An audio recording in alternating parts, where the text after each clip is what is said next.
بسم الله الرحمن الرحيم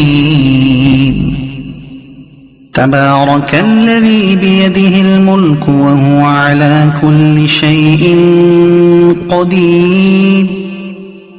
الذي خلق الموت والحياة ليبلوكم أيكم أحسن عملا وهو العزيز الغفور الذي خلق 7 سماوات طباقا ما ترى في خلق الرحمن من تفاوت فارجع البصر هل ترى من فطور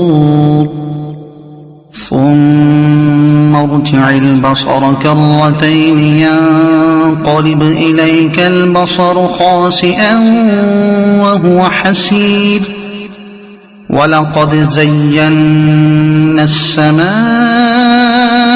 الدنيا بمصابيح وجعلناها رجوما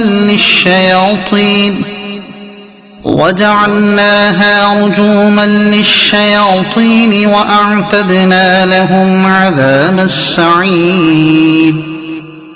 وللذين كفروا بربهم عذاب جهنم وبئس المصير إذا ألقوا فيها سمعوا لها شهيقا وهي تفور تكاد تميز من الغيظ كلما ألقي فيها فوج سألهم خزنتها ألم يأتكم نذير قالوا بلى قد جاءنا نذير فكذبنا وقلنا ما نزل الله من شيء إن أنتم إلا في ضلال كبير وقالوا لو كنا نسمع أو نعقل ما كنا في أصحاب السعير فاعترفوا بذنبهم فسحقا لأصحاب السعير إن الذين يخشون ربهم بالغيب لهم مغفرة وأجر كبير وأسروا قولكم أو اجهروا به إنه عليم بذات الصدور ألا يعلم من خلق وهو اللطيف الخبير هو الذي جعل لكم الأرض ذلولا فامشوا في مناكبها وكلوا من رزقه وإليه النشور أأمنتم من في السماء أن يخسف بكم الأرض فإذا هي تمور أم أمنتم من في السماء أن يرسل عليكم حاصبا فستعلمون كيف نذير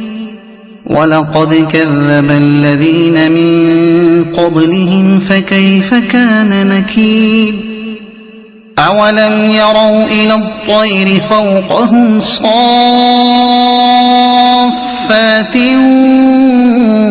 ويقبضن ما يمسكهن إلا الرحمن إنه بكل شيء بصير أمن هذا الذي هو جند لكم ينصركم من دون الرحمن إن الكافرون إلا في غرور أمن هذا الذي يرزقكم إن أمسك رزقه بل لجوا في عتو ونفور أفمن يمشي مكبا على وجهه أهدى أمن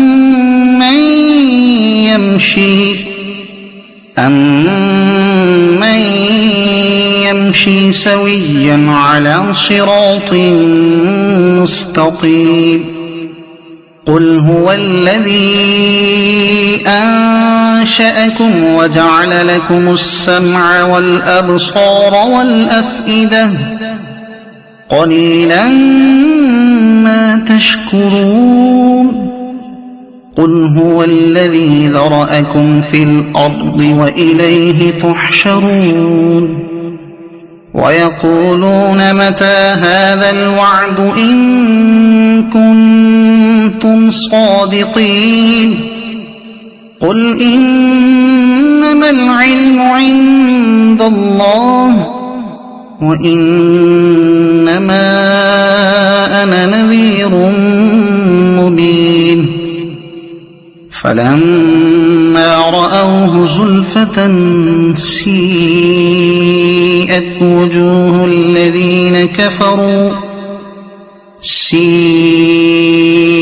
وجوه الذين كفروا وقيل هذا الذي كنتم به تدعون قل أرأيتم إن أهلكني الله ومن معي أو رحمنا فمن يجير الكافرين من عذاب أليم قل هو الرحمن آمنا به وعليه توكلنا فستعلمون من هو في ضلال مبين قل أرأيتم إن أصبح ماؤكم غورا فمن يأتيكم